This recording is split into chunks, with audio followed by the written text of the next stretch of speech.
Hi, welcome. Welcome to the talk that we're going to do today. We're going to be going over the state of asthma and talking about guidelines and the recent changes that have happened in the world of asthma. This talk goes out to two different audiences. One is the APP to APP group, and the second group is My Catholic Doctor. So those two groups will be taking part and hopefully listening. That's me on the screen. That's my name, Brian Bizik, and you are free to reach out to me. My cell phone is there, and you can text me if you have questions, any concerns. Either you can, my email's there, and that really is open to anyone. If you want to reach out to me, I'll be happy to answer your questions. I do pulmonary care along with some urgent care and administrative stuff in Boise, Idaho, and the surrounding towns. And I've been doing this for over 20 years now, so have a lot of experience, and that has left me a desire to kind of pass this on. And the other neat thing about this is that asthma is changing. For a long time, we didn't have a lot of new things. We had some new inhalers, but not a lot of new therapies. And the guidelines were pretty stagnant for quite a while. Then everything started to change, and we saw dramatic changes in both asthma and COPD. Asthma guidelines changed starting about 5 years ago, and we'll go into that and what those changes mean. Some of those changes have filtered out to family practice and to non-pulmonary specialists, but some haven't. And so that's what I want to do. I want to catch you up on that. Where are we at with asthma? What are we doing with therapy and treatment? How do we, is there things I should be doing differently? Do I just still give patients, fluticasone or whatever? Is there newer inhalers? Is there better therapy? What about triple therapy? We're going to cover that. All right. And so that's what we're going to do for the next 50 minutes or so. So sit back and relax. Hope this is enjoyable. We go fast so you don't fall asleep. And again, if you have any questions, don't hesitate to reach out. I do have some conflicts, not really anything with what we're going to cover today. Down at the bottom, I put that I will not discuss anything that's not FDA indicated, except for one important caveat, and that is that the GINA and US guidelines both make recommendations that are not FDA approved. So we have worldwide acceptance of certain treatments. The FDA has not taken these up. I don't know when they will, but so those are not FDA indicated. The meds are and the indications are, but the way we deliver the medications and the way you write your prescription, that is not FDA approved. However, it's being done widely, and it is very well accepted, and I think certainly defendable if that's what you choose to do. Darth Vader's been traumatizing asthma patients, and I'm old enough that I went to Star Wars when it opened in California, so I remember Darth Vader. I was a little kid, and he scared me then.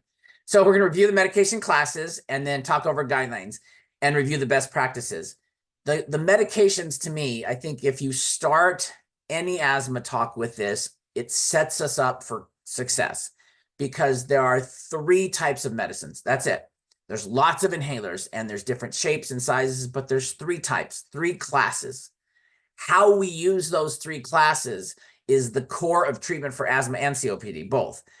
So let's refresh that. Let's just kind of get those three classes in our head. And I think once you understand, okay, there's these three groups, I'm going to start with this one and then move up, it makes, I think, more sense. All right. So that's why we're going to do that part. I'm going to spend just a few minutes on that, but need to do that because then when we get to the guidelines kind of make sense. Okay, class, we'll start with this one and then we're going to move up.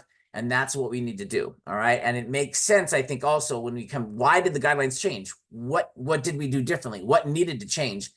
Well, at the core is these three categories of medicines and how they're different and how they're a little bit different and how we understand them. So that's why we're going to do that. Real quick, big picture is that there's asthma and COPD, two different disease states. One patient can have both. You can have asthma and smoke and get COPD for sure. Asthma is constriction, inflammation, and mucus. That's the three core caveats of asthma. Things get tight, airways get swollen, and you make more mucus. It often starts in childhood. In fact, most often it does, but it can happen anytime. And it's, there's definite triggers, and it comes and goes. The variability of asthma is a core feature of the diagnosis. You can't really diagnose it without that variability. You have to show that there's a change rapidly to albuterol to even get the diagnosis. Most of the time, there's one alternative to that too. COPD is tissue destruction, right? It's I've destroyed my lung tissue either purposely with tobacco or maybe environmental smoke or exposure or genetically with alpha-1 antitrypsin. So that's tissue destruction, generally over time, generally due to exposure. The genetic one exception is alpha-1. And it's usually but not always, almost usually what we're going to see is in older patients, right? They've had to have had exposure over a period of years. So COPD is just tissue destruction. I just want to set that aside. This is not our topic, but set that into a different category because tissue destruction is at the core of COPD, we treat it differently. However, it's the same three classes of medicines. It's the same three options when it comes to the categories, but we're going to treat it differently because it's just destruction. The alveoli aren't there anymore. All right. Asthma, constriction, airway inflammation, and mucus. Things tighten down. Lungs that should be this big are this big. Okay. Airway linings that should be this big are thick. So the middle gets smaller because everything's getting thicker. And then I'm going to make mucus. Most of the time, this is your body's response or the patient's response to something in the air, maybe a trigger, maybe an infection, maybe a viral infection. But it's a response, an immune response, often an exaggerated immune response to the world. That's asthma, okay? So big picture, asthma is those big three, COPD is exposure. Let's focus on asthma, all right? Guidelines, just real quick, just to set the stage, is the United States, we came up with our the last full guideline update was 2007, first year of the iPhone, by the way. That's how long it's been. Then we had a partial update in 2020, and that was not a full update. GINA, the Global Initiative for Asthma, is updated annually, and it's their 30th year. This year is the 30th year of GINA. So we have these two guidelines. Unfortunately, the US guidelines are not current, really. The 2020 update did help for sure, but they're just not current. So most everyone uses the GINA guidelines. That's probably what, if you see an online article, they're not usually citing the US guidelines, although they can. So that's the guidelines. So we'll get that. Okay, so burden of asthma is still very common. I don't have it on this slide, but let me just kind of forward these. But every day in America, 40,000 people miss school or work, 30,000 people have an asthma attack, 5,000 people visit the ER or urgent care, 1,000 people and 11 people pass away every day. We have a little over 4,000 deaths. I need to add it there. 4,000 deaths in this country every year from asthma. So it's still, there's a lot of loss of school and work, but it still is potentially fatal. And I don't have this slide on in this slideshow, but over half of the patients that actually succumb to asthma and pass away, if you look back at their chart, there's two things that are very interesting, I think, in doing retrospective analysis on patients that have succumbed to asthma. One is a little over half, their diagnosis was mild asthma. Yeah, it wasn't severe persistent. These patients, now they were misdiagnosed, but that's just because you look back and it's mild. The other thing, the one consistent key is overuse of albuterol, which is why GINA did what they did a few years ago. But overuse of albuterol, more frequent refills of their albuterol than they should have. That is a huge red flag. So let's get off that topic, but that's just kind of sets the stage. Asthma is a heterogeneous disease. We've got different subtypes and different endotypes that we treat now. We're not going to get into that very specifically, but we definitely have ways that we treat asthma patients differently depending on when they got asthma and whether they have allergic asthma or non-allergic asthma. But it's a disease characterized by inflammation, constriction, and mucus. I'm going to say that a lot more. You're going to hear those big three a lot. It's defined, the history is defined by history of respiratory symptoms such as wheeze, shortness of breath, tightness, and cough that are highly variable, okay? Now, two things. One is the variability part. That's critical to asthma. COPD is every day. They have good days and bad days, and they can have exacerbations, and we often see them when they're sick. But asthma is all over the case. It should roller coaster. That's what asthma does in response to what's going on. So it's a highly variable. And the last thing I'll say right there is cough. You can't, I don't think it's possible, humanly possible to have asthma and not cough. If you're wondering about somebody and you're wondering what's going on, you can ask that question. Do you cough? With kids, like, I want to know two things. Do they cough with activity and do they cough at night? Coughing is the response to the tightness and the constriction and the mucus. Sometimes they cough and maybe get something up, but that tight, that respiratory tight asthma cough, which is so, I mean, my brain is tuned in. I hear it in the waiting room. I'm like, oh, there's an asthma cough. That is got to be part of asthma. If they're not coughing, you can be relatively certain they don't have asthma. If they say, no, I hardly ever cough, then I'm thinking something else, right? Maybe a restrictive disease or whatever. Okay. So Terms real quick, SABA is short-acting beta agonist. That means albuterol, Proar, Ventolin, Proventil, all names, rescue, puffer.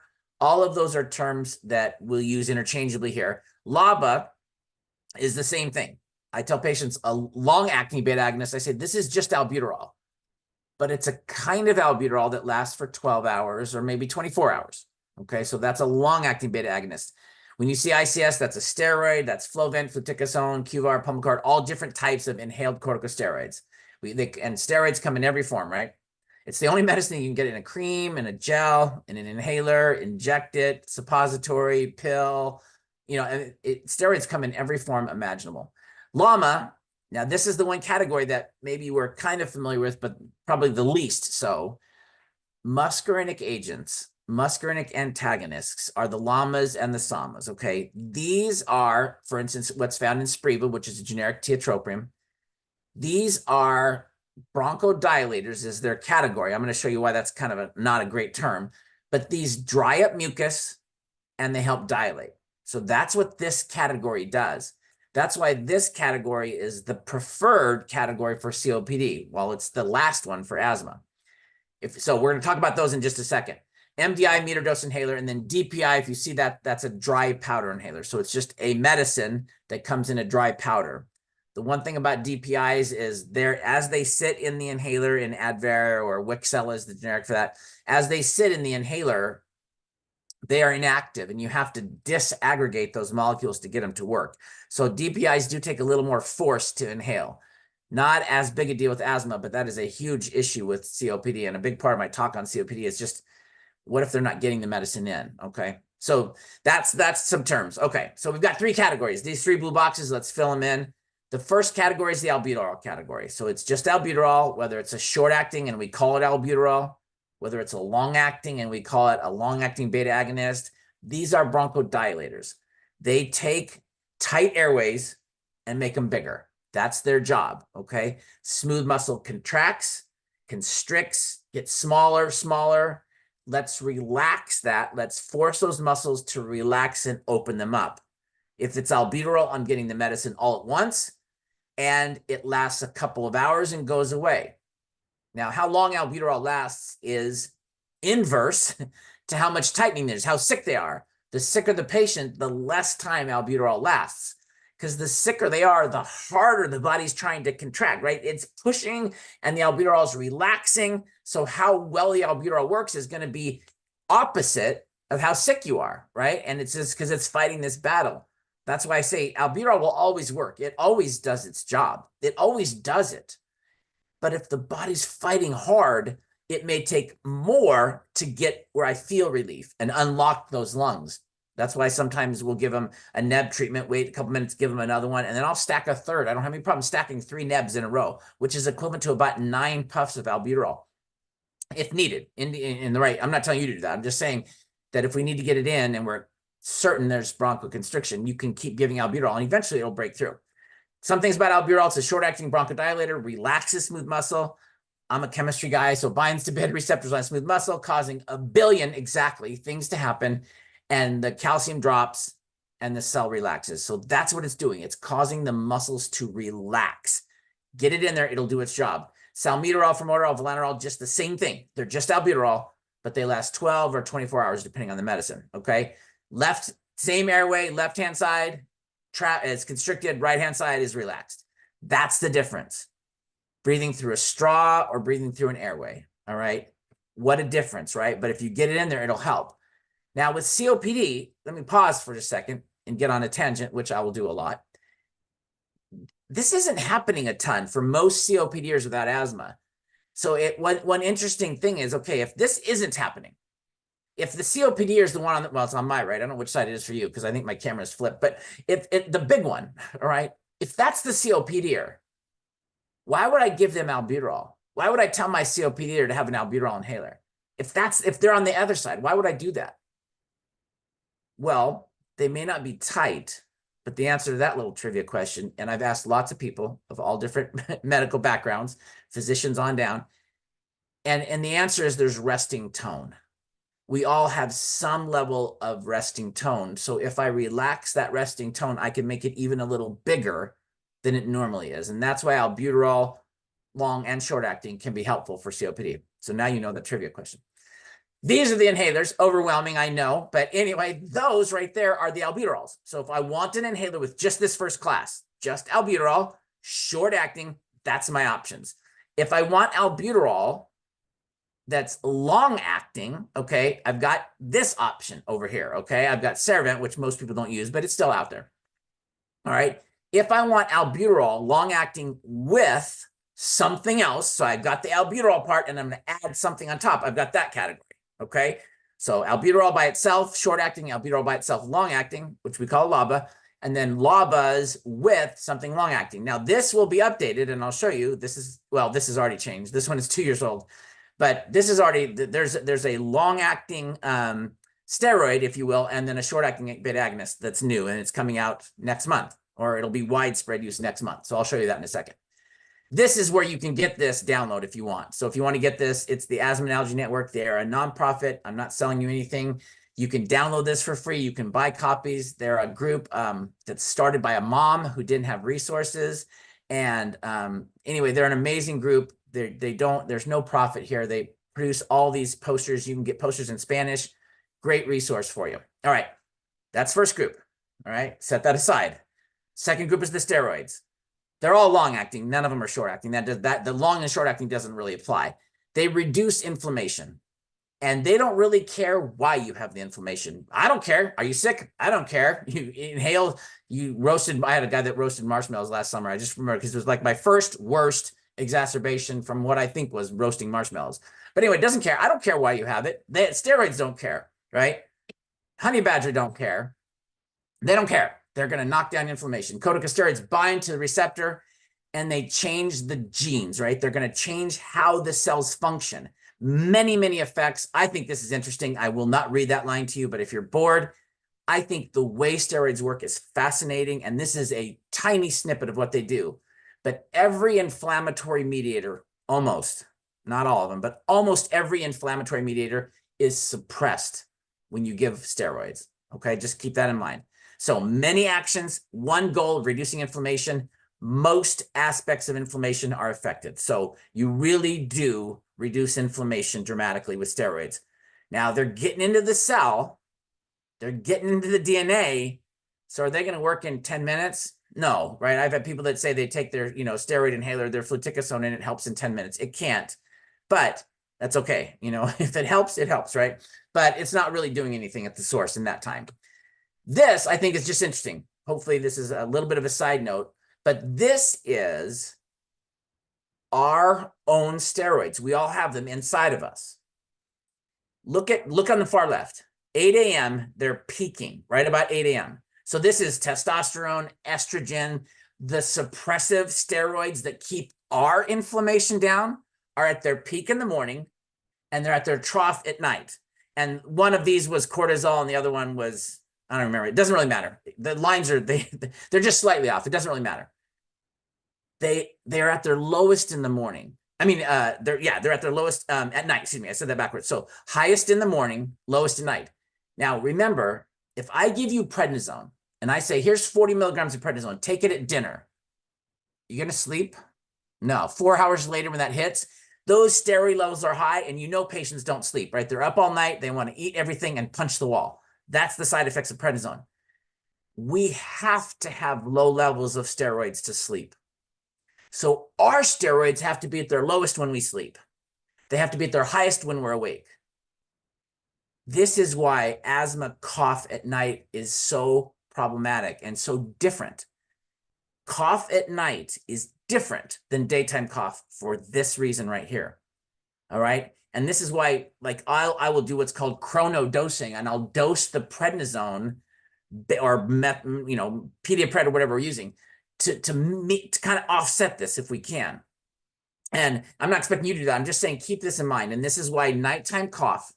You ask somebody about a kid, they're 5-year-olds. Does he cough at night? Yeah, he lays in bed. I hear him cough almost every night. This is why. Because their steroids are at their lowest. Their inflammation is at their highest, but that's necessary for sleep. So I think that's super important. Okay, so steroids stop inflammation. If you want an inhaler with just steroids, those are your options. Which one is the best? You know the answer, right? The best one is the one they can afford, always. No favoritism on these, okay? Now, when it comes to inhaling, if it's a dry powder, that may be more difficult for somebody who has, if they have problems with inhalation capacity, but you're going to give the one that works, that's cheapest, that they can get, okay? This is the long-acting beta agonist with the steroid. So those are the first two groups, okay? And then those two over there are all three categories. So those inhalers have a steroid, they have a long-acting beta agonist, and then they have the third category, which we haven't talked about much yet, okay? All right, almost done with the categories. Oops, and then we'll go on, I promise. Last category is the SAMAs and the LAMAs. These are the muscarinics. They are anticholinergic, so they drop mucus, they dry up, right? Can't see, can't pee, can't spit. Ah, that's the one, the spit one, reducing mucus, also saliva. And then they're bronchodilators. Now, here's my little point about them. Ipratropium. So anyway, the LAMAs are the long-acting, which we have 4, I think now, 3 or 4. But tiotropium is one we're most comfortable with and we're most experienced with. The SAMAs are the short-acting, and we only have one, and that's ipratropium bromide, okay? So ipratropium is the short-acting muscarinic. It's often listed, and I put, are they bronchodilators? And I think this is a little bit interesting because they don't really relax muscle. Remember, albuterol relaxes that muscle, forcing calcium out of the cell. These don't. Ipratropium bromide, by the way, is a combination of atropine and isopropyl alcohol. That's where the name comes from, which is, again, kind of interesting. Remember atropine? Those of you who are old enough to remember the old the life support classes we took, and we had to remember when to give atropine. Works by increasing the degradation of CFG, decreasing calcium in the cells, so it blocks the contraction. So they're bronchodilators, but they really stop the contraction from happening in the first place. Pretty cool, right? So albuterol relaxes it once it is constricted. The big role for ipratropium is to stop the contraction in the first place. So together they're pretty good. So let's put the short-acting one and the long and the short-acting beta agonist in a liquid, and we'll call it Duoneb. That's what Duoneb is. If I put the 2 in an inhaler, that's Combivent. Okay, so that's why that's ipratropium bromide. Onset of action about 20 minutes. It's not as fast as albuterol. Half-life is a couple of hours. Okay, so that's albuterol. That's the SAMAs and LAMAs. And then I already answered this question with my pictures. It was better to do it there. But if they don't really have a lot of constriction, it's still helpful in reducing the tone that's there, okay? So if not overly constricted, this can be very helpful. So, and minimal, I put minimal systemic absorption because it is an anticholinergic, and the total anticholinergic burden, especially on seniors, is something that I'm actually tried a thing with Epic to get where we would pop up a patient and we could see their anticholinergic burden on the screen. It would add it up for us. Nobody liked my idea. So, but that will come out long after I'm gone, probably. But I think it needs like a number. Like you had a number. You knew what the anticholinergic burden was, and am I affecting our senior patients? So anyway, maybe that's something this group can do.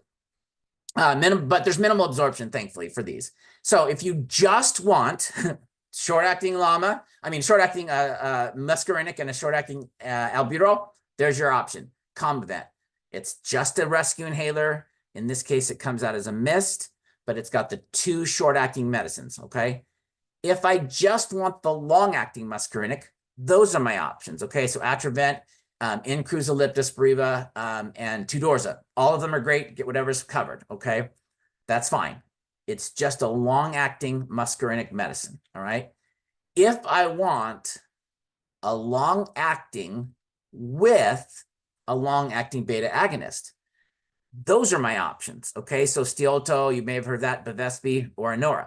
So those are our options there. And then if I want all 3 categories, those are my inhalers, okay? I hope we're here. I hope this is making sense and kind of maybe the thing is a little less foggy. These are the 3 groups. When you treat asthma, you go from the albuterol to the steroids and finally to the muscarinic. That's the order of increasing. If you're doing COPD, you don't do the steroids. In fact, if I do that talk, if you hear my talk, I'm going to encourage you not to go to the steroid category very often, okay? So, but at the end, you do finally go. So this is the path of treatment for the 2 major disease states. So when we get to the guidelines, we're just going to move up. Now, I'll say this again, probably, but the problem when I get referrals, I look back and I do a lot of back work on my referrals. And I see that this just isn't done. And even though there may be a note that says patient still struggling, they don't step up. So this is the step up therapy with asthma. You learned it in school. This is what we should be doing. What I see is that there's just a lot of hesitancy to actually do this. All right. Now that's the three categories. Take a deep breath. Let's set that aside, and we'll kind of come back to that and reference those three. But those are the three silos of medicine we have. And how we progress is different based on the disease state. The guidelines are going to just tell us kind of how to do that. The upper right is the 2020 focused update. Bottom left is the 30th anniversary of GINA, okay? And so very cool guidelines, very helpful. And I'm going to talk about the changes, okay? So, that slide is in there twice. Let's get rid of that. Okay, so GINA is on the bottom there. That's what we're going to do first. What do the GINA guidelines tell me, and what do I need to know? If I'm in primary care, if I maybe see asthma patients, maybe I'm an OB. I just did a talk to an OB/GYN group and about how are we doing this in pregnancy.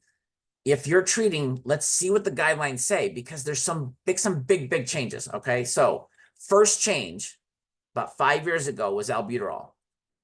Inhaled albuterol has been the first line treatment for 50 years. That's our go-to, right? That's what we give. This dates from when we thought asthma was primarily bronchoconstriction and we had a medicine, all right? The first inhaler, by the way, the first inhaled medicine for asthma, another side note, you take adrenal glands, which have adrenaline, which is a form of albuterol. By the way, albuterol is just a form of adrenaline. It's a form of it does the same thing as adrenaline does, right? And epinephrine, albuterol, adrenaline, very similar. And you take dried adrenal glands, grind them up and inhale them. And it worked, right? Because I'm getting adrenaline, which works like albuterol. So patients rely on albuterol. It's fast, right? But albuterol relaxes constriction. We know that. Over relying on this does not work. And it makes us feel like we're in control when we're not. We're not treating inflammation or mucus. So it's not good, okay? So overuse reduces the receptors. It increases how bad allergens are on us. It increases how smoke hits us. I don't have it in it, but it increases how we respond to viruses. Overuse of albuterol, not helpful. And it's the single most consistent factor when it comes to admission and death. So you've got to be careful. Don't overprescribe. GINA said we're doing this and we can't. We've got to stop. We've got to stop doing that, okay? So for safety, GINA no longer recommends SABA-only treatment. They base this on the data and say, look, we need to not have these exacerbations. So GINA, the first big change was, hey, if you're going to give albuterol, give a steroid with it. Treat the whole thing. Treat all of asthma, okay? And this overall reduces exacerbations and death. So the US guidelines also recommend this in step 2. So step 1 doesn't recommend this, but they say it in step 2. But GINA says, nope, from the beginning, you need to give a steroid. If you're giving albuterol, give a steroid to treat the whole thing. In response to that, we now have an inhaler that has albuterol and a steroid in one, okay? And so that came out late last year, but it's not in widespread use. This is the name. It's AirSuper. I'm not promoting it at all. It's what's out there. It's just albuterol with budesonide. So this is out there and it is an option to use. I don't know what it's going to cost. I haven't seen any data on it. Our pharmacy doesn't have it yet. But this was in response to the GINA guidelines, okay? Now, okay, so that's the first big change is if you're going to give albuterol and they have asthma, you should give a steroid with it. A lot of us didn't do that all the time, and this wasn't widely picked up, okay? But more so in Europe, but the idea is solid, and that overprescribing albuterol is not a good idea, okay? And I'll talk more about how much. The second biggest change was the idea that I can have one inhaler, one single inhaler that's my controller, that's my long-acting, that lasts all day, and my rescue in one. I'm not carrying 2 inhalers. I've got one inhaler. So it's a single maintenance and reliever, my rescue and my maintenance in one, okay? Now, here's just some points. Remember, albuterol is fast, right? It's a beta agonist. It relaxes muscle. It comes on fast and goes away fast. but there is one long-acting that's fast as well, and that's formoterol. It's the only one. Formoterol is just as fast as albuterol. Most data says that it's the same speed of onset. So it's fast, but it hangs out for a long time. So albuterol's gone in a couple of hours, formoterol hangs around for about 12. Combine this with the best inhaled steroid, budesonide. The best, I should change that term. It's one of the smaller molecules. It's not the smallest, but it's one of the smaller ones, and it has the ability to reduce inflammation is a little better than fluticasone. And you have an excellent controller, long-acting asthma control. So what about using this as needed? So I could give you an inhaler with budesonide and with formoterol. That brand name would be Symbicort. Generic is out there, okay? And I could give that to you and have you do it twice a day. That's what we've been doing, and that's what the FDA says you can do. But what about saying, here's this inhaler and use it as needed?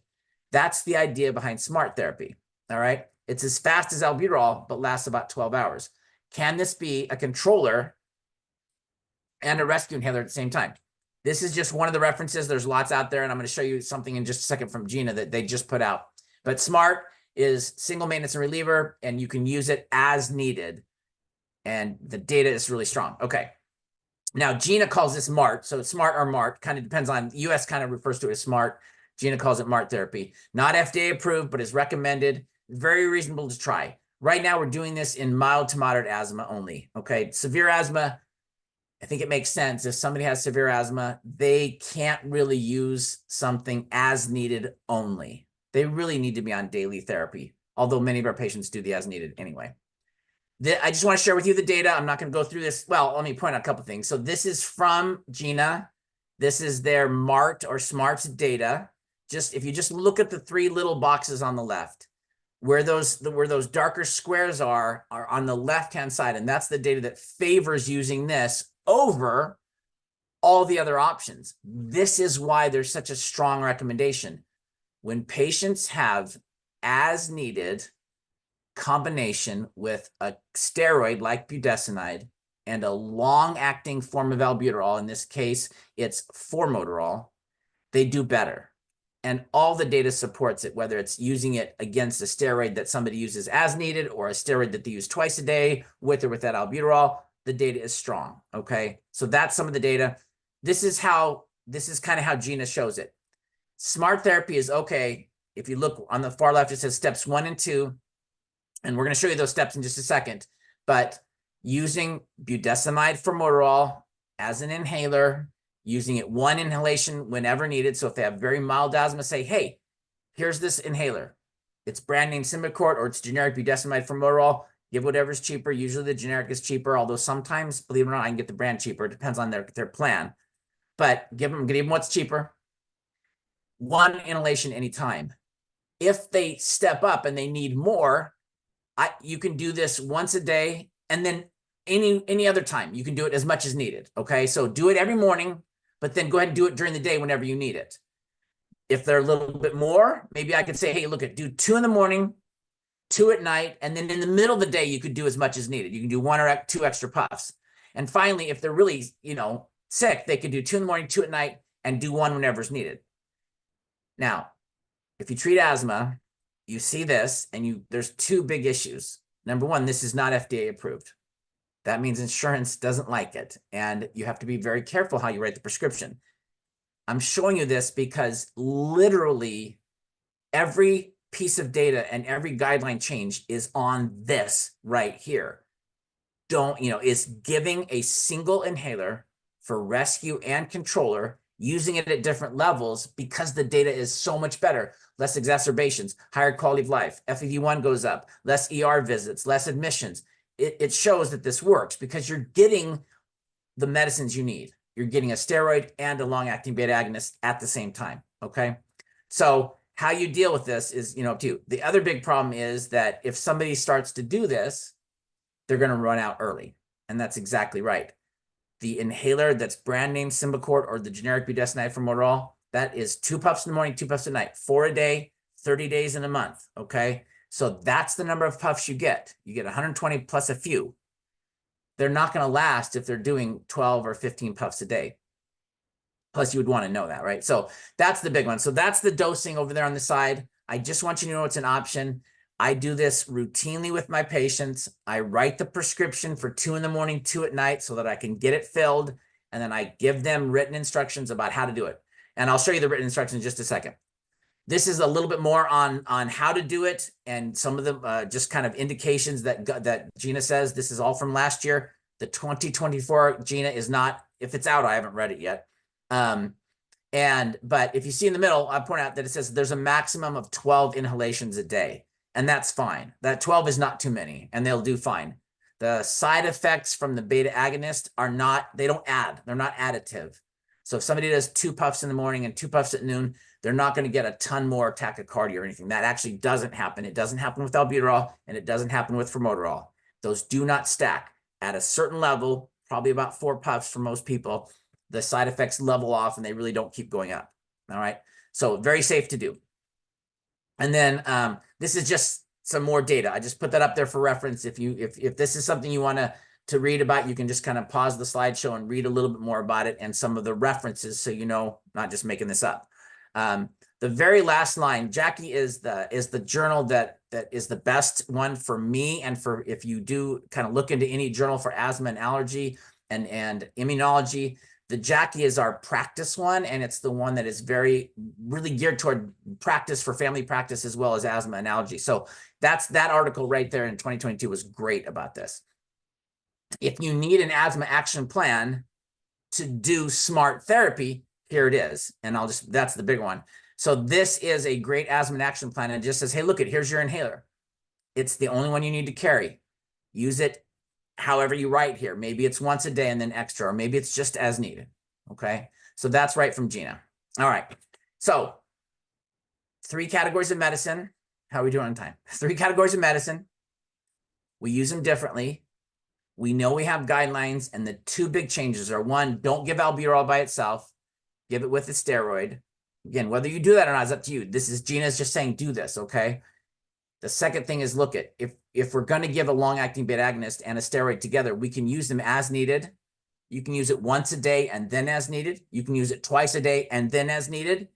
It may be a struggle to get covered, but the data says that this is far superior to the old way of saying, here's your steroid twice a day. Here's your albuterol anytime.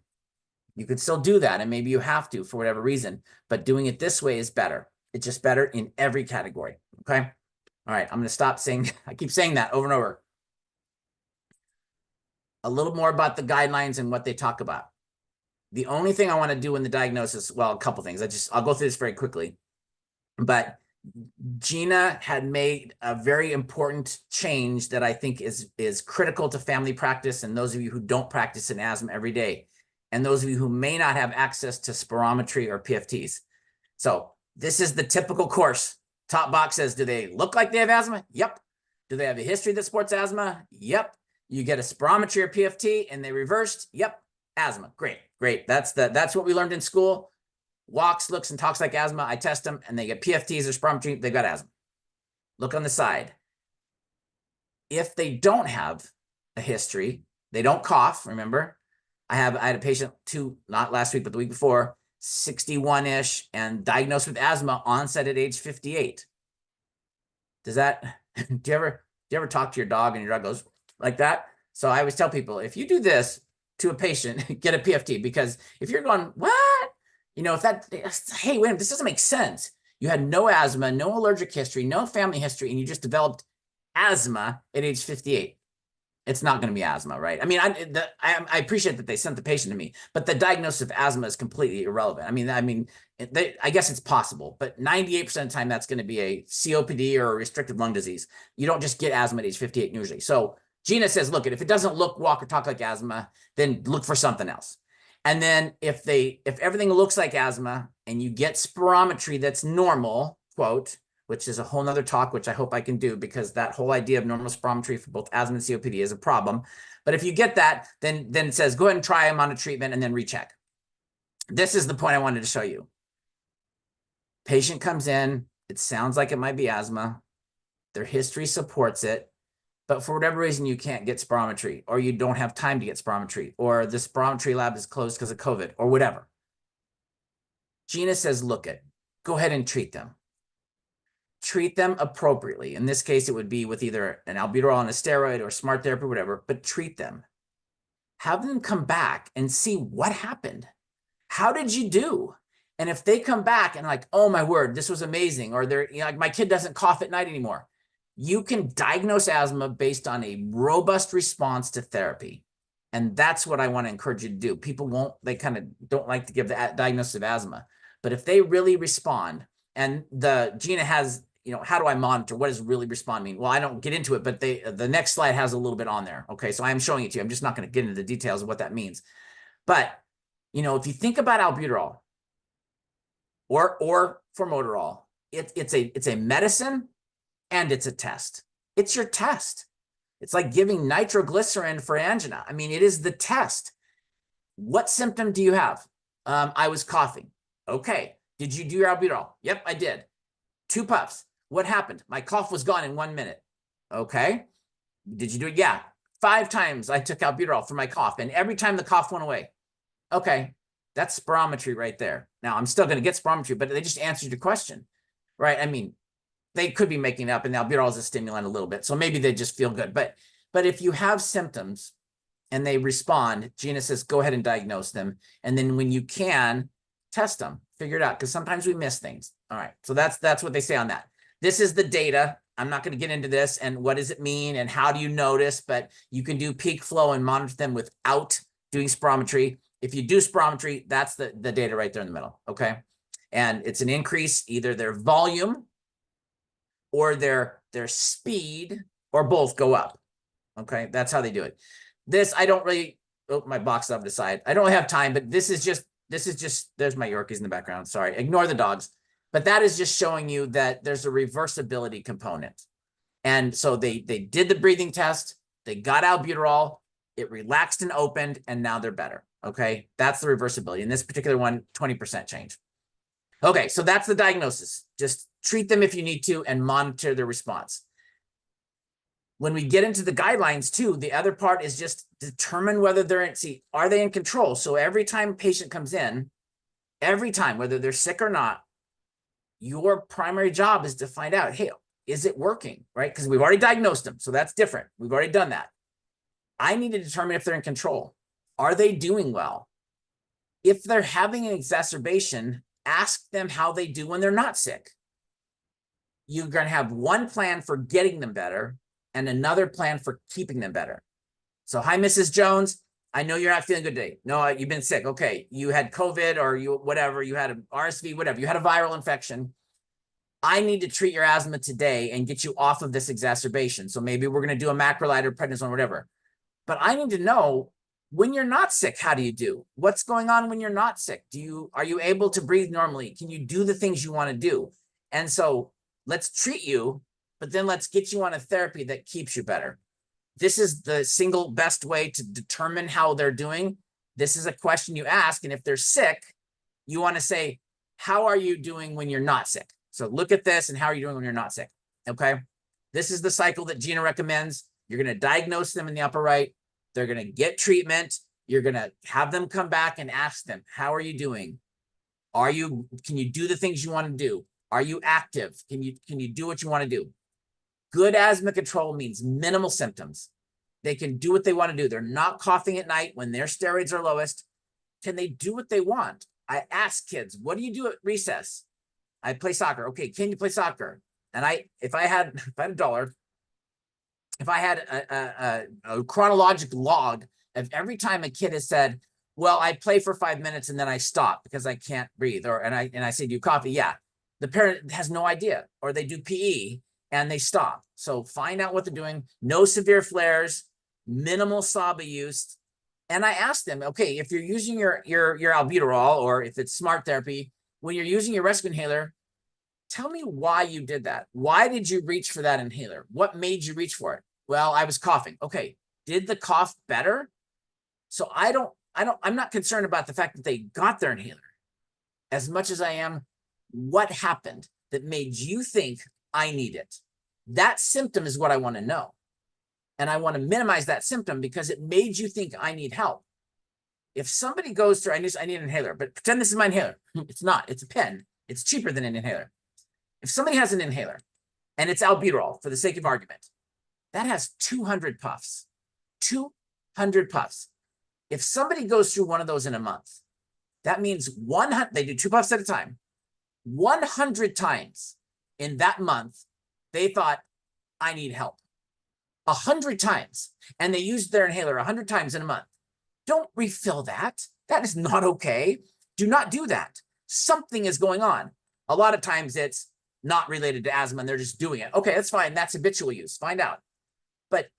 But if they go through it in 2 months, 60 days, so 100 times in the last 60 days, you felt the need for help and you reached for your inhaler. Tell me what happened and why. And did your inhaler work? Was it helpful? All right. Rule of 2s, you should not use your inhaler more than twice a week or more than 2 inhalers a year.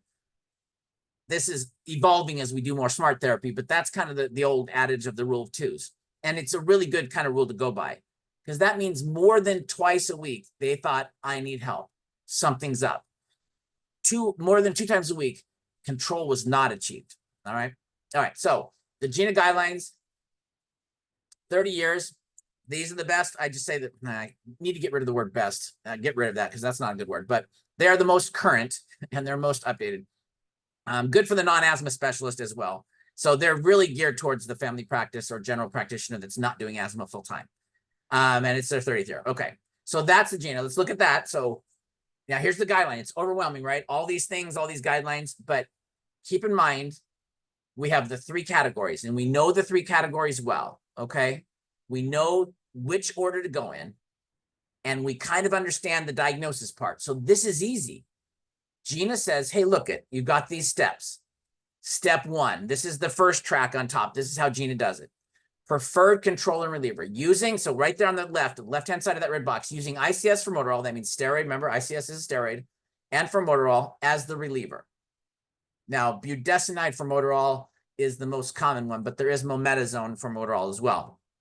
Brand name Dulera is out there. So it doesn't matter. Again, whatever's covered. This reduces the risk of exacerbations compared to using just a beta agonist, okay? And it's simpler. So steps 1 to 2 says, hey, here it is, brand name Symbicort, Dulera, generic formoterol, whatever. Here's the cheapest thing. Just use it whenever you need to. Just use it whenever. It's your rescue inhaler and it's your controller. That's what GINA's saying. So now when you see the guidelines, you know exactly what they're referring to.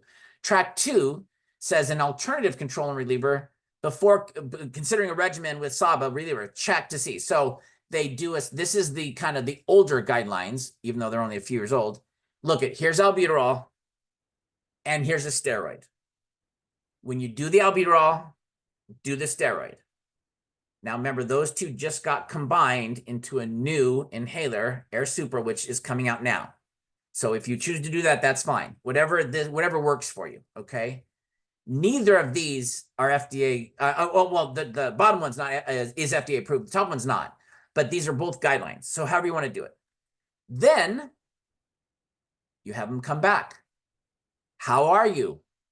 Are you doing okay? Can you sleep at night? Do you do well? Can you do the activities you want to do? Are you in control? Here's the asthma control test. Tell me about your symptoms.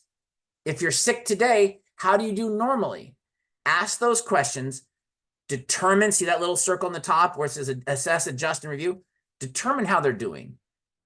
Do I need to step you up? Do I need to stay there? Whatever makes sense, okay? So this is the guidelines, and now you know them. You don't have to, there's nothing to memorize. We know the 3 categories. We know how to step up. We can give them this long-acting combination that we call smart therapy. I can give them a steroid with albuterol. But this is what's out there. This is what is becoming the community standard, and we need to know. So this is how to do it. All right. Then step up therapy if need be. Okay. Make that change. Remember that I said this is where I see people get stuck here and they don't go forward. Okay. Step 3, 4, and 5, doesn't matter which track you're on. I'm just going to give you a little more. Increase the dose. Maybe I'll go from as needed to once a day, then as needed, or twice a day, then as needed. And maybe I'll do that with just one inhaler and it's smart therapy, or maybe I'll do that with 2 inhalers. I'm giving you, maybe Advair, Wixela, or whatever, fluticasone with salmeterol, whatever I give you with albuterol. That's kind of the old way of thinking, but I'm going to step you up. As you step up, at some point, in this case, it's step 5, they say, hey, add on a LAMA. See that? It's that little right below the word step 5. That's the 3rd category. All right. So they say, give them 1 or 2 categories, depending on where you are and what you can afford. Step them up, give them a higher dose, make it more consistent rather than PRN, and then add a LAMA. Just keep going. At some point, you would think about, hey, do I need to refer them? Where that happens is based on community standards and what they can afford. Lots of questions there. But we know that specialists are more likely to treat aggressively and use biologics.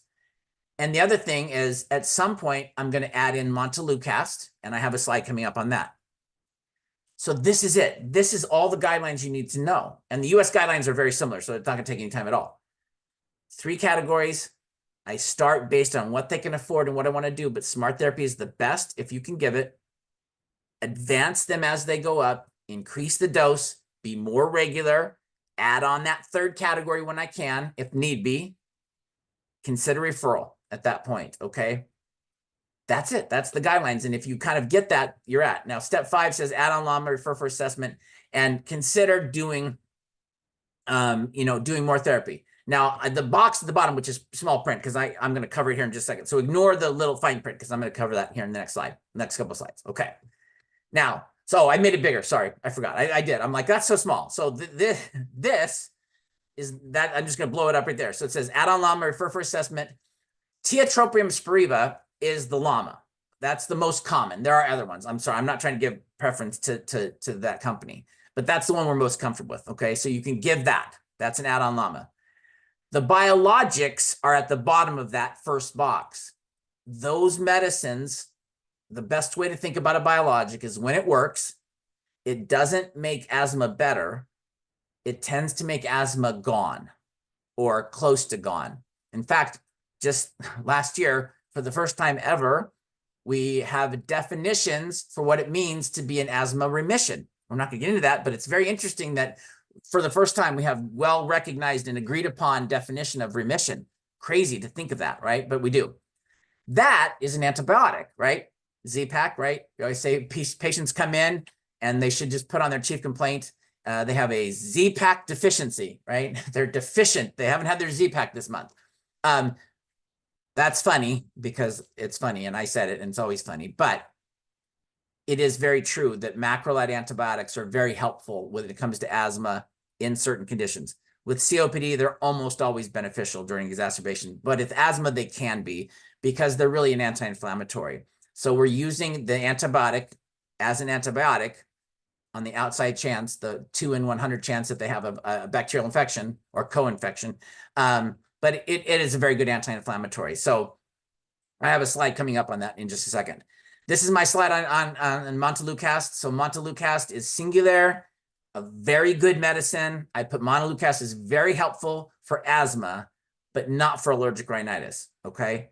So in the guideline, right, in this guideline, as I step up, adding on, if it's at the very bottom of the third step 3, it says step 3, then very bottom, it says add on an LTRA, which is montelukast. Okay.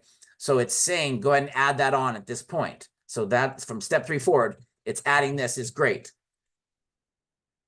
The FDA says, yeah, do that, but don't do it for just allergic rhinitis. And I don't think anybody's doing that. So I don't know that that's happening. But anyway, consider though that there is the possibility, although there's no link to increased suicidal ideation and suicide attempts or completion, there's at least the concern that it's out there. So consider the black box warnings, but this is really helpful if they have allergic asthma. So if they have allergies, eczema, allergic rhinitis, and asthma, or any combination in there, you really need to use this. And I put this is a must. This isn't a might. This isn't a you should.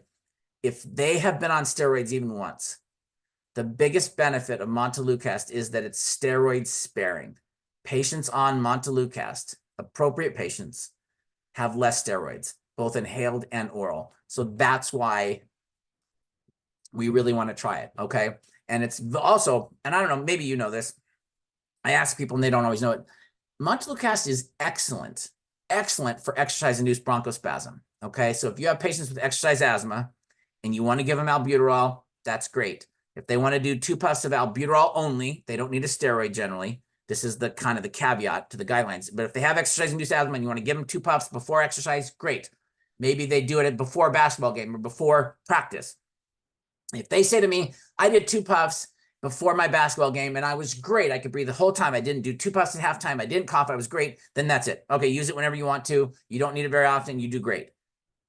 Everybody else, I'm going to add montelukast. So if they need to redose at halftime, or if it's not quite getting there, or they're still coughing, I'm going to add montelukast if I can. Okay, so that's it. And that's kind of a tip there. All right. The US guidelines are very similar to GINA. So this is what's cool. This is the 2020 focused update. They really, I don't get into it, but they asked 6 questions and answered those 6 questions.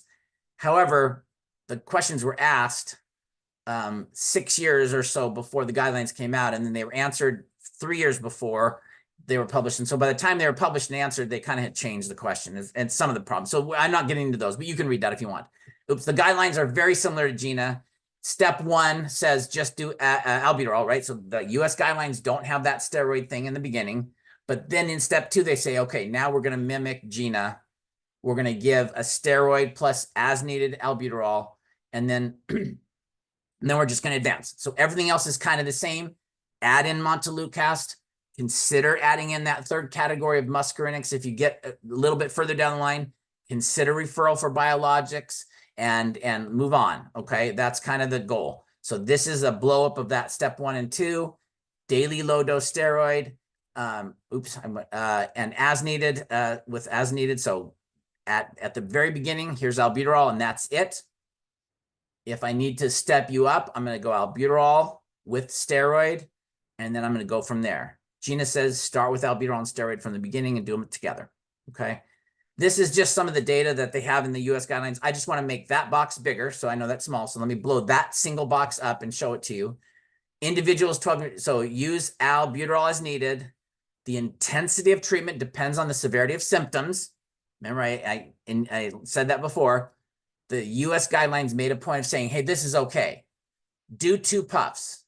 Wait a few minutes. If you need to do 2 more, do 2 more. Okay? Wait a minute. If you need to do 2 more, do 2 more. Don't tell your patients to wait 4 hours between doing the albuterol. The 4-hour number is complete bunk. It doesn't make any sense, and it's not appropriate at all. You have to kind of write the prescription that way to get it filled sometimes, but it's bunk. 2 puffs anytime. Cough, shortness of breath, wheeze, anything. See what it does. Because when I see you back, I'm going to say, what made you reach for your inhaler? This is still an inhaler. This is not a pen. What made you reach for that? Okay, that symptom, I couldn't breathe. Did it help? If you need to repeat it, sometimes those first 2 puffs open you up and the next 2 get in, right? The first 2 got me to the point where the next 2 could actually get in deeply. Make sure they're doing their inhaler right. Inhaler technique is a whole other video. And you can do that up to 3 times, okay? And you can do it with a nebulizer up to 3 times or any combination. And then the second bullet point, the last few words say you can do up to 12 puffs a day. And that's what GINA says as well. We have good data that doing up to 12 puffs of a long-acting medicine a day is fine. But you and I both know that if they do 12 puffs a day, they're going to run out, right? Which maybe is good because then I need to see them. Like, why are you doing 12 puffs? Did it help? Good. Okay, I'm glad it helped. This is just for little kids, 0 to 4. They say the one big change, did I make that box bigger? I didn't. The only thing that's different on this pretty much is that second line in that red box. At the start of a respiratory tract infection, it's okay to add a steroid. Now, we've been doing this, and I hope you've been doing this, and in some form, if you have a kid, any age, doesn't have to be a kid, I don't know why I said kid, but this is the guidelines for 0 to 4. If you have a patient who's not on a steroid, and maybe it seems like they don't need it for whatever reason, and we could debate that, but they're not on a steroid and they're sick, it's perfectly okay to add that steroid for a couple of weeks. And I would do 2 weeks. Shortest time I would do is 2 weeks. So hi, Mrs. Jones, Miss whatever, I don't know why I say Jones. Your 2-year-old is sick. We're going to add in maybe a steroid inhaler with a spacer, or here's a nebulizer, and I'm going to give you budesonide, which is brand name Pulmicort, twice a day for 2 weeks. And then we'll see about pulling little Jimmy Joe off. I live in Idaho. I can say Jimmy Joe. Anyway, so that's okay. We've been doing it forever. And my question would be, do they need to stay on the steroid long term? But if you do this, you have a guideline to back you up in court. Then you just come, when they come in, you're going to review. So all the guidelines is starting, depending on what guideline, and then advancing them up, giving them montelukast. Make sure you do that. Don't forget, giving them a higher dose of steroid, going from as needed to twice a day, finally adding in that third category, and then referral if need be. That's all the guidelines. The other things that to consider is there's something else making them worse. And this would be wonderful if we could spend a lot of time on these comorbid things, but GERD, treat GERD all the time, and it really can. And then this is just how often to follow up with patients. I see pregnant patients monthly. I'm not going to not see them monthly, even if they're pretty well controlled. And then I just put inhaled steroids should not be stopped during pregnancy. In fact, if anything, the tendency should be to, I'm not saying just bump them up for no reason, but I'm saying if you need it, don't hesitate to bump that up, okay? And then do you ever step patients down? And guidelines say after 3 months. Nobody that I know does that. That doesn't make any sense because 3 months from now, we're in a new season. So I don't know what's going to happen. Seasonally, things vary. So can you stop them? Sure. And after a while, you should. My minimum is a year. That's what most, I think, in my field do. We're not going to pull them off very quickly, okay? All right, how are we doing? I think we're, okay, I'm going to wrap it up. I don't know how many slides I have left. I don't think I have very many. If you're still with me, thank you. You can take the rest of the day off with pay. I just decided. The exacerbation. That's when we see patients a lot. They come in because they're sick. Remember that you're going to treat them today and get them better, but then you really want to try to treat them in the future to keep them better. So you need to do both. My experience is that doesn't happen very often, that we just deal with the acute problem, okay? But you got to say, how do you do when you're not sick? Are you in control? Is little Jimmy Joe, does he play? Can he play with his brother and sister? Does he stop to cough when he laughs? If he laughs, does he cough? Does he cough at night in bed when his steroids are lowest? Find out what they're doing. Ask Jimmy Joe if he plays, recess. Are you doing the things? Kids with asthma it doesn't announce itself sometimes. I will say they get sick more often. So that recurrent infection or let me back up. Let me stop for a second. Kids with asthma, they may get sick more often, but for this sake of argument, let's pretend that they don't get sick more often, that asthma kids get sick at the same rate as every other kid, which is multiple viral upper respiratory infections every year. Now, they may get sick a little more frequently, but that really doesn't matter. The asthma, 10 kids in the room, 10 kids get sick on a Monday. They all get the same viral infection. And I don't really care what the viral infection is. These are 5-year-olds. If it's RSV, fine. If it's COVID, fine. If it's influenza, it's different because I'm going to get them on something. But assuming it's not a treatable viral infection, so it's not influenza and I'm not going to treat COVID, I don't really care what the virus is. 10 kids get sick.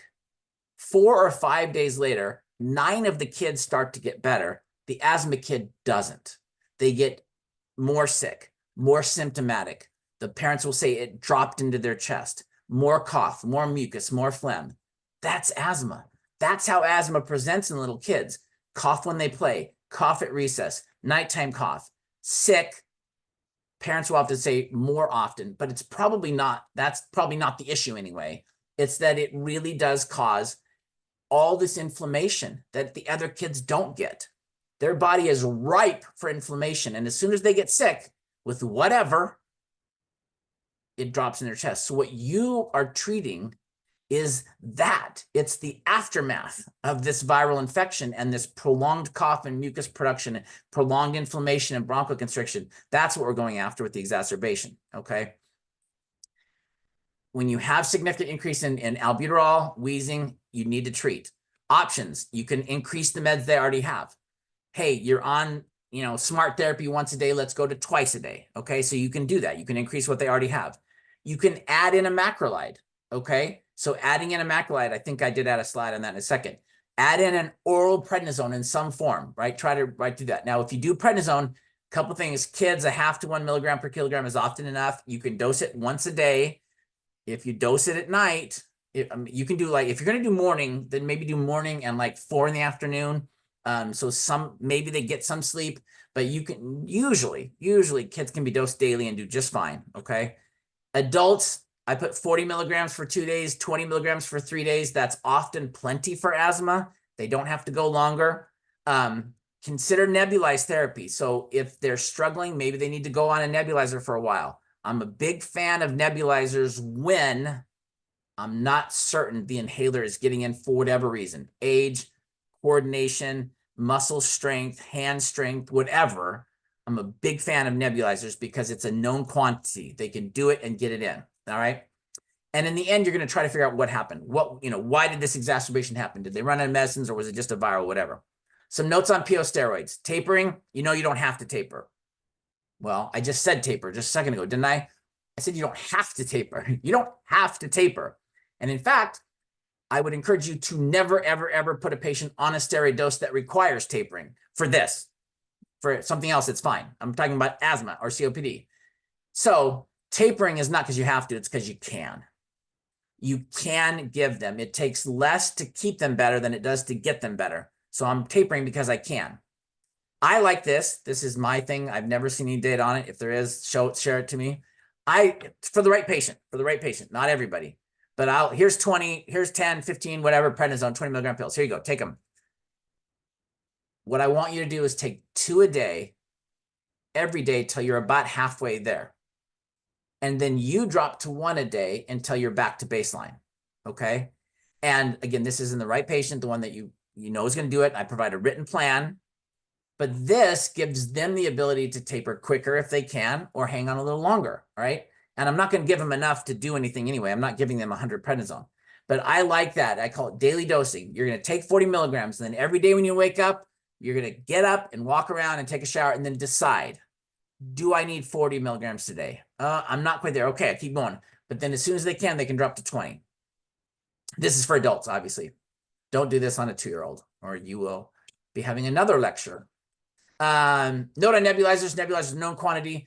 They really can do well. We don't want to rely on them, but man, I think they're nice to have.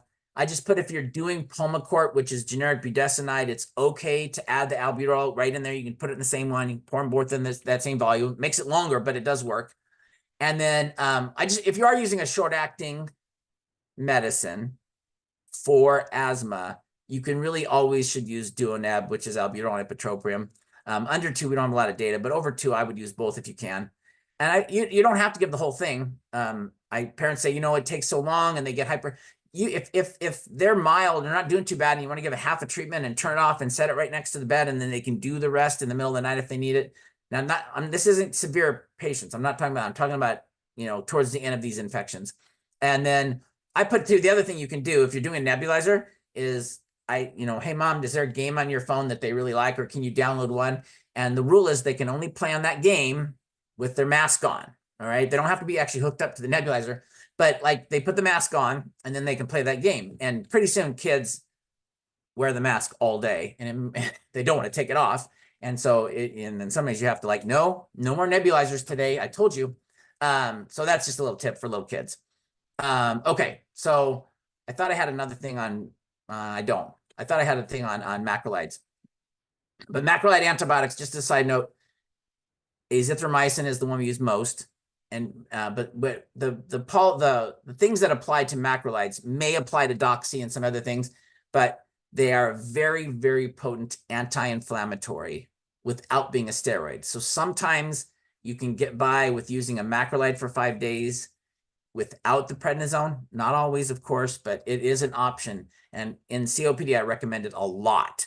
In asthma, less so, but it can be helpful. And I'm pretty successful if kids are doing the right inhaled therapies or nebulized therapies. If I'm going to add on a PO medicine, start with azithromycin for a couple of days. If they're not getting there, then add the prednisone. Again, that's got to be a kid you're not worried about ending up in the ER, right? That's those labile asthma kids, or if they've had status asthmaticus, they're not going to qualify. All right. I think I got a couple slides on biologics. Not much. I just put biologics are life-changing when they work. They don't always work. There's some patients that I have one right now that I dealt with last week that I don't know. I don't know what happened. She just didn't get better on our second biologic. Something weird's going on. But patients with high eosinophils or IG do especially well, although that's not required for some of them.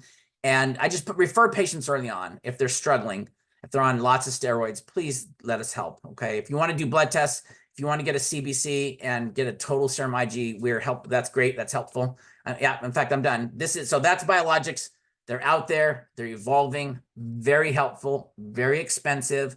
But the side effect profile is amazing. It's nothing. It's almost nothing. And anyway, very well tolerated. So in the right patient, it's wonderful. And there's a disparity between low income not getting this. So I'm not telling you to give it preferentially to low income, but I would just encourage you to really keep that in mind, that some patients that don't get the same attention, make sure we're doing that for them, okay? Especially.